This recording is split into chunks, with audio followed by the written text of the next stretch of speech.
And the NAPO is telling the ECG staff that they will risk losing their jobs if losses in the energy sector are not rectified. And then Ghana's GDP growth rate for first quarter of 2021 hit 3.9. We'll do foreign, where Uganda Army would have crushed Guinea junta in hours. This one's coming from the president. And then Mali youth back deployment of Russian fighters as France issues one of the sports and entertainment.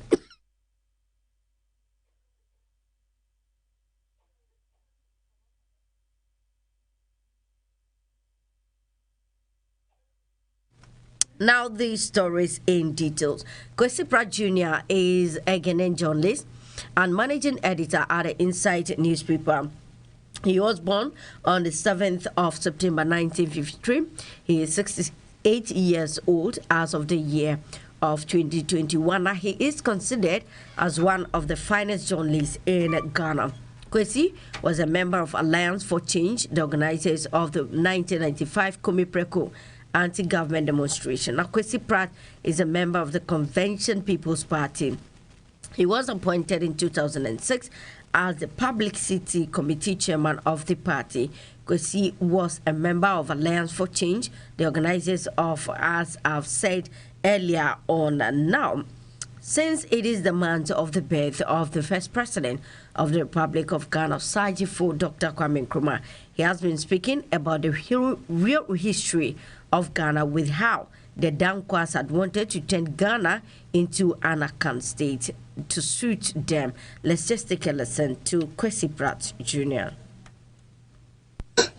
Was it JB Dankwa?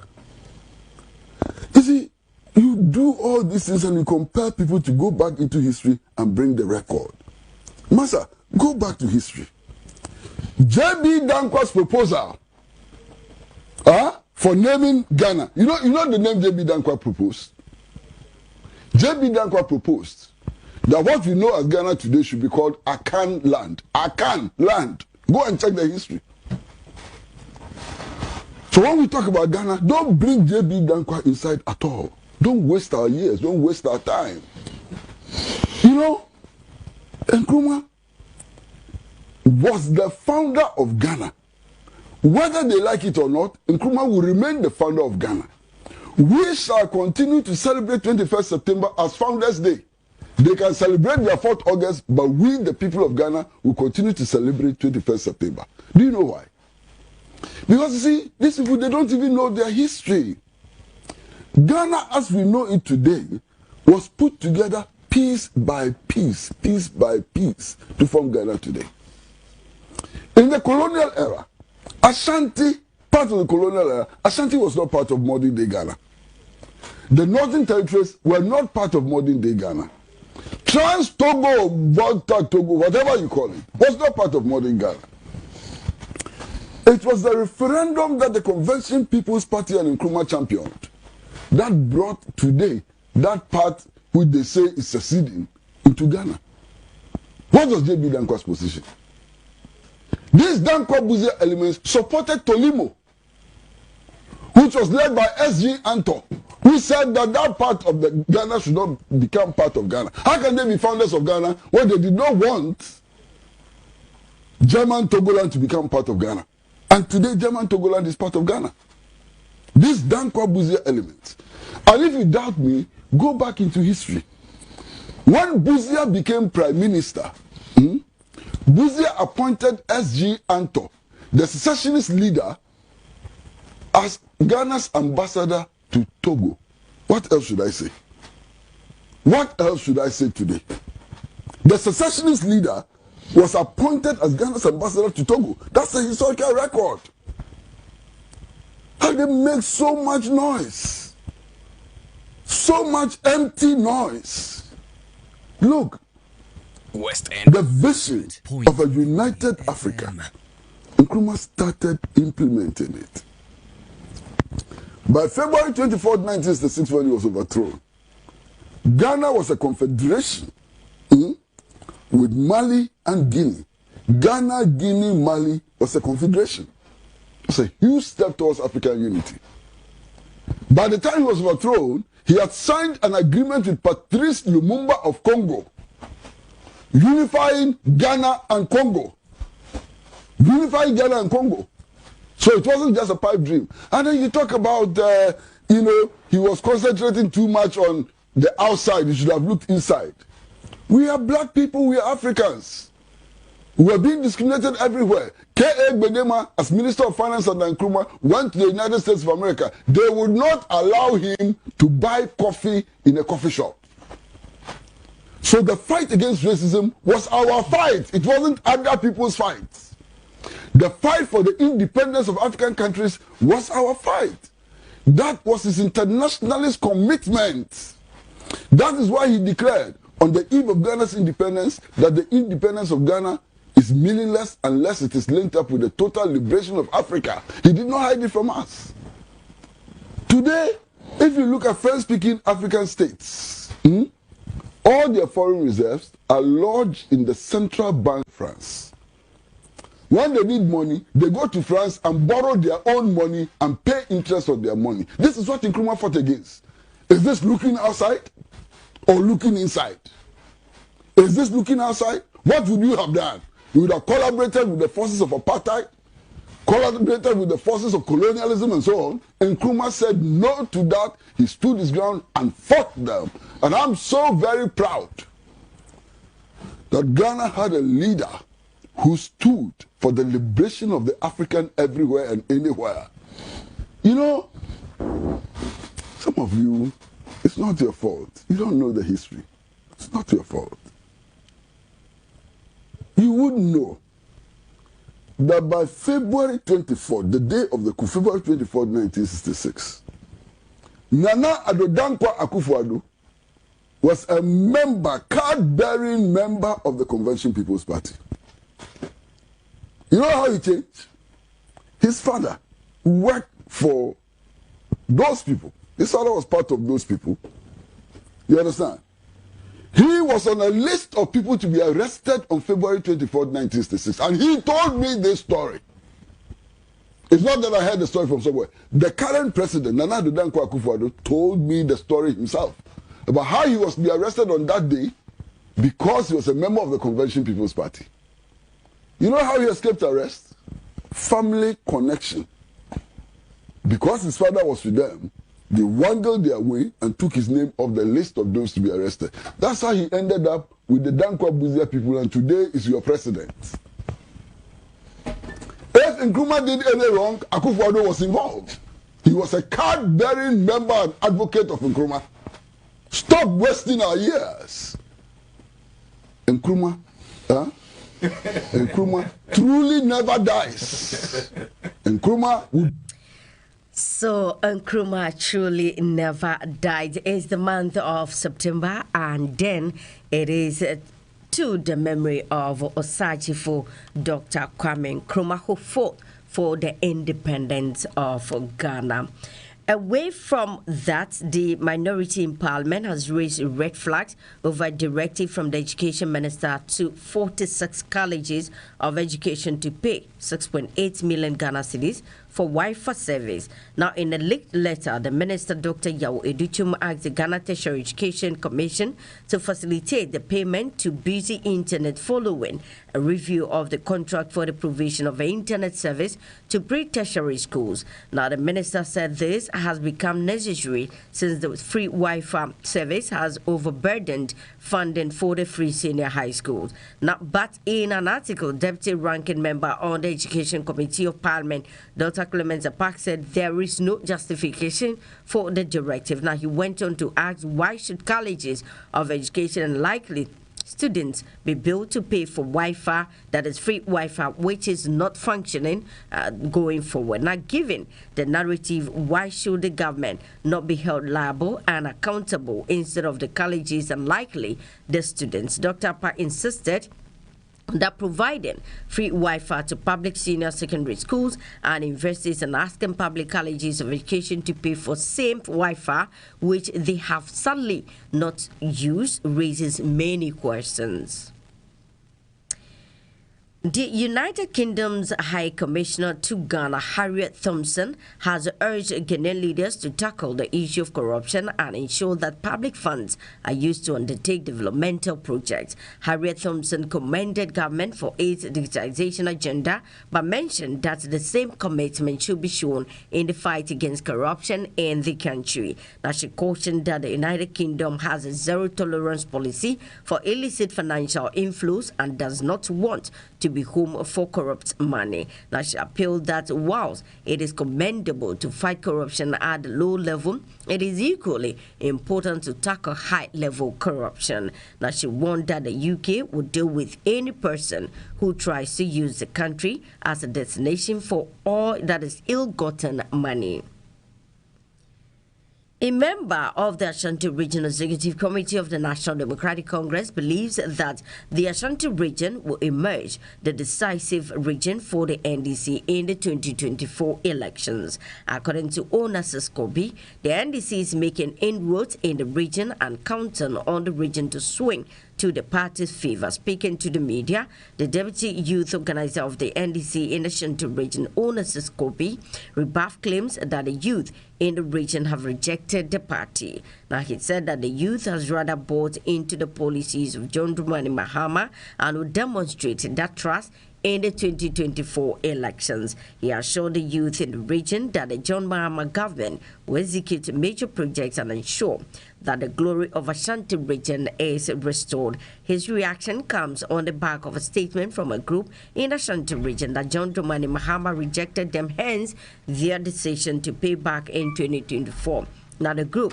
which claims to be an affiliate of the NDC, recommended a new candidate to lead the party in 2024, and the youth leader is saying no to that. A former Central Regional Minister, Akinans Thewia Kwanzaa, has said that Ghanaians will honestly honor their tax obligations when the Kufuor administration put the country's tax revenues to good use. Now, he urged that Ghanaians do not have difficulty in paying taxes, but hastened that many were shirking their tax obligations because they do not feel and see the results of what their taxes are used for. According to President Nana Dankwa Akufo-Addo, who was to commence a campaign to get more Ghanaians to pay taxes, Ghana's tax to GDP ratio is 14.3% as compared to other developed countries in West Africa. Now, delivering the keynote address at the 2021 Bar Conference of the Ghana Bar Association on Monday, September 13, 2021, in Bolgatanga, Upper East Region, President Akufo-Addo observed that the average tax to GDP ratio in West Africa stands at 18%. He said the recommended ratio for ECOWAS member states is at least 20%, adding that the average of OECD countries is 34%, urging lawyers to pay their taxes regularly. Now, the president noted that the necessity for increased mobilization of resources for natural development is crucial, especially as there are critical needs in all sectors in all parts of the country. But Akinans Kwanzaa, a former deputy minister for local government and rural development, believes Ghanaians may be flouting tax laws because of the lack of accountability on the part of the government. The Western Regional Coordinating Council has denied reports that the Regional Minister Kwabena Okyere-Darko-Mensah has directed all 14 metropolitan, municipal and district assemblies in the region to donate money to support the final funeral rites of his father. Now, a letter dated 15 September 2024, which went viral on social media platforms, was requesting an amount of 49,000 Ghana cedis to be paid by MMDAs to support the interment of the late Nana Bonyina Edusei Mensah II. Now, according to the letter cited by the media, the decision for the assemblies to dig deep into their coffers to support the funeral was taken at a meeting by the Dean of MMDCs and MMDCDs in the region. Now, the letter also directed the Secondary Metropolitan Assembly, the Presiahuni Valley Municipal Assembly, the Takwanswaye Municipal Assembly, the Lembele District Assembly, and the Fiakwesi Municipal Assembly pay an amount of 5,000 Ghana cedis. Ahanta West, Wasa Menfi, East, and then Jomoro are to pay 3,500 each. Now, the letter further directed Wasa East, Shama, Wasa Menfi Central, and Zima East and Mpoho to pay 2,000 each. But a letter cited by the public relations officer of the Western Regional Coordinating Council, Charles Kobena, said the regional minister has not instructed any MMDA to make payment to support his father's funeral or any other funeral. Now, the letter, however, urged the public to disregard and consider as not true any such information, as the purported letter do not have the seal of the Western Regional Coordinating Council.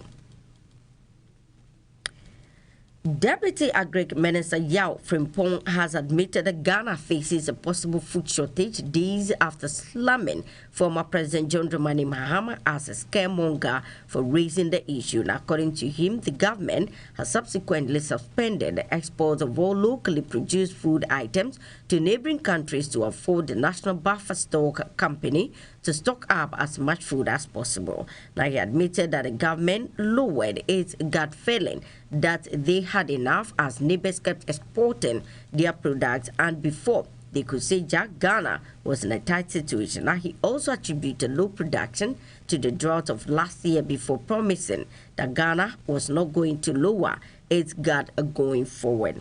Now, late last week, the Minister of Food and Agriculture, via a statement dated 10 September 2021, urged Ghanaians to ignore comments by John Dramani Mahama regarding a possible food shortage in the country next year. Now, Mahama had specifically stated that the shortage was because the government's Planting for Food and Jobs program has failed.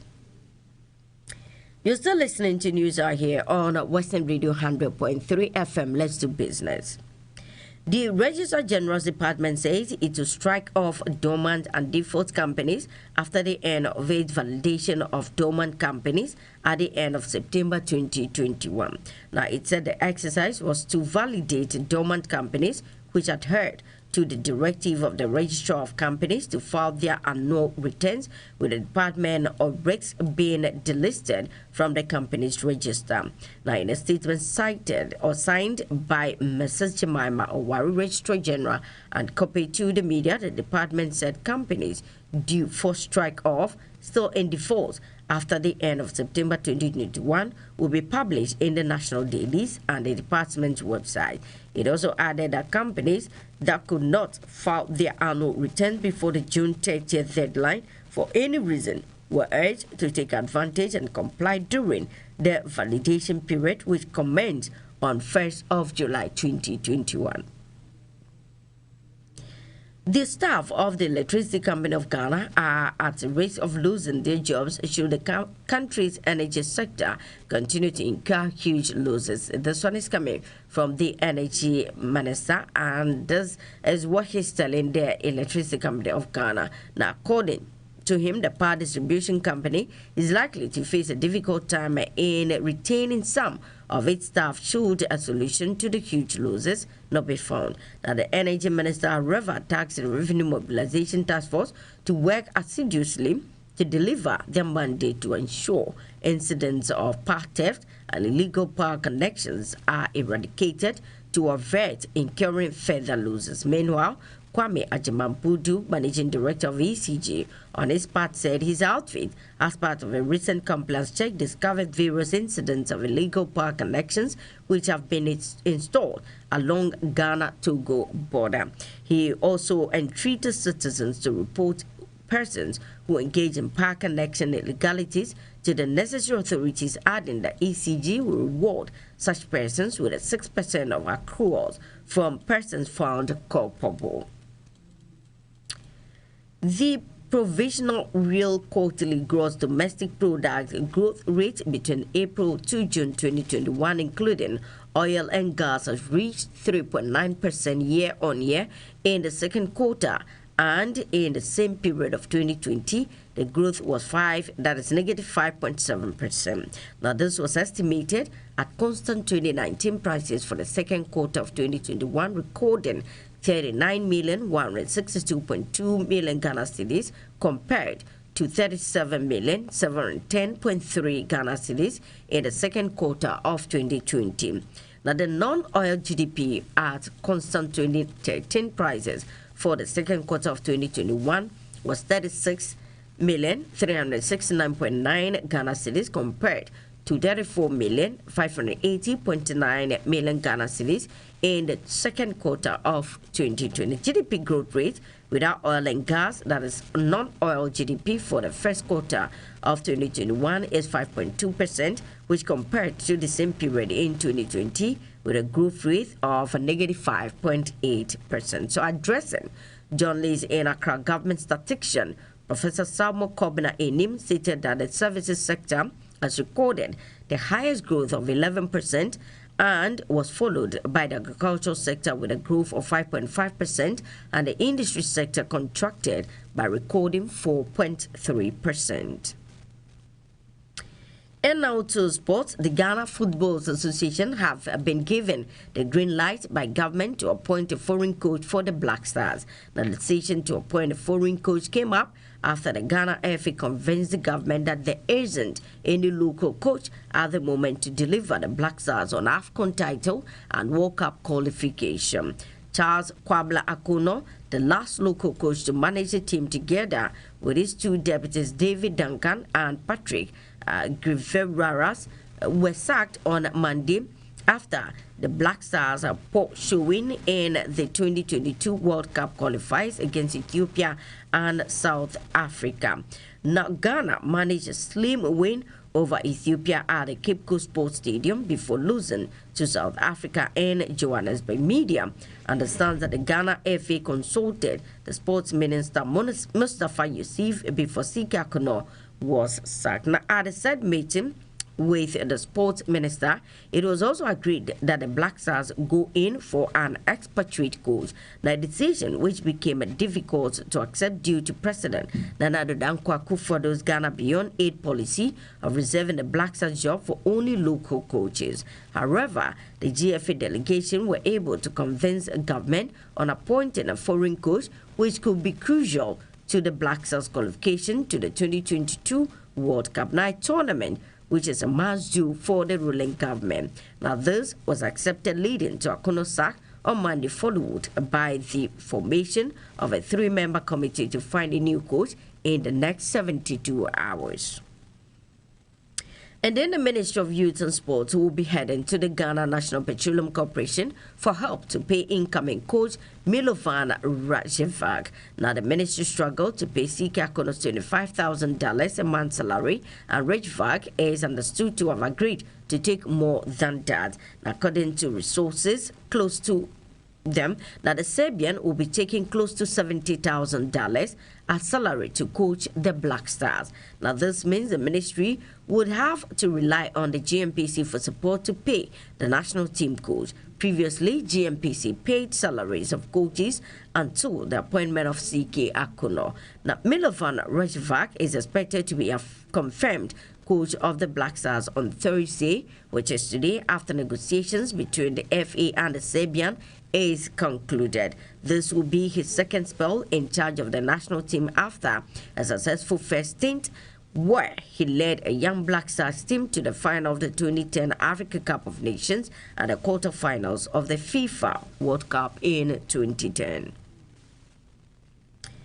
Now, in entertainment, it's no doubt that Ras Nene has taken over social media with his comic skits, which have earned him praises from some individuals. Not too many. He held the motive industry down when it was in shambles, but it appears Lewin thinks otherwise.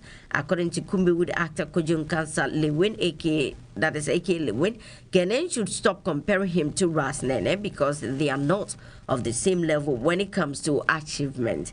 In an interview with Zion, Felix Lewin stated without mincing words that Ras Nene, also known as Dr. Likey, is on a different level. Now, Lewin touts himself as a legend in the industry, adding that Dr. Likey is just popular on YouTube. Although he denied having a bitter relationship with Nene, he has asked fans to desist from the unnecessary comparisons. Now, this is it. If you were thinking that a feud between dancehall musician Shatta Wale and the CEO of Free Music Sadiq Abdullah Abu was just an online beef, then you thought wrong, as the latter has threatened to beat former up. Now, in an audio making rounds on social media, Baba Sadiq, whose brand and reputation is on the line following an allegation made against him by Shatta Wale, promised to physically take the artist on. Now, according to SM Boss, the owner of Free Music in 2019, gave him 11 hours to spite rapper Sarkodie and then Stoner Boy. Shatta Wale confessed to have not merited all the awards he took home on the night of the awards. By reacting to the allegation, Baba Sadiq has dared Shatta Wale to return the awards if he so wishes. He again denied ever planning with Shatta Wale to rig the awards in his favor.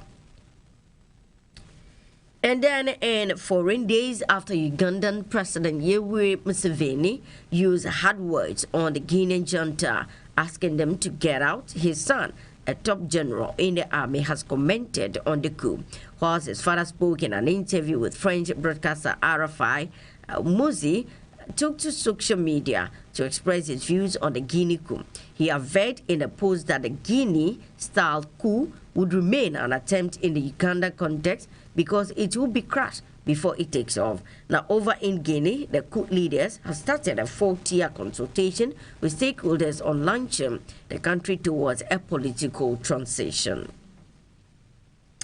And then lastly, on foreign, Malian collective Iwewolo on Wednesday hailed a rumored deal between Mali and Russian mercenary group Wagner, a private security contractor, which has also deployed in the Central African Republic.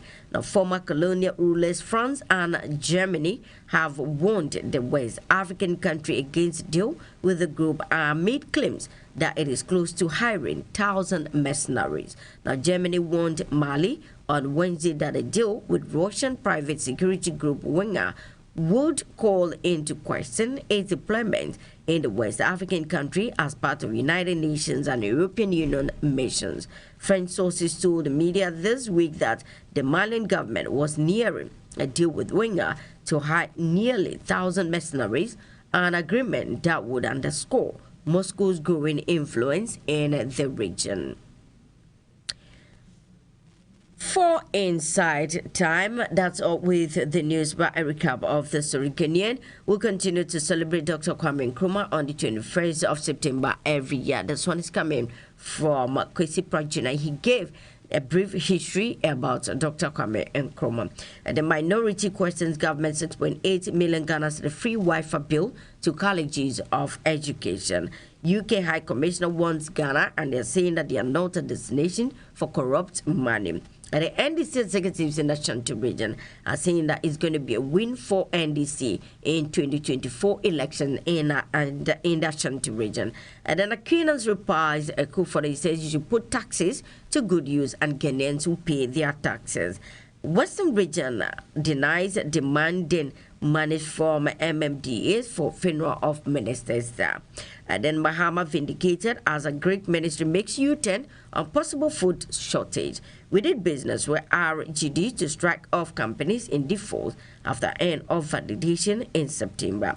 NAPO is also telling the ACG staff that they will risk losing their jobs if losers in the energy sector are not rectified. And the Ghana GDP growth rate for first quarter of 2021 hits 3.9%. We did foreign, where Uganda Army have crushed Guinea junta in hours. This one is coming from their president's son.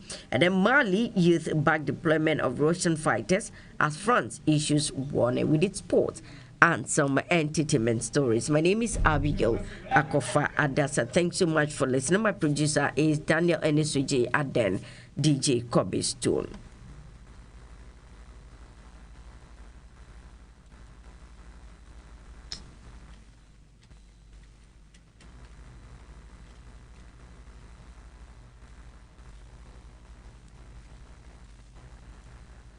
Favorite station, West End 100.3 FM. The news on the hour.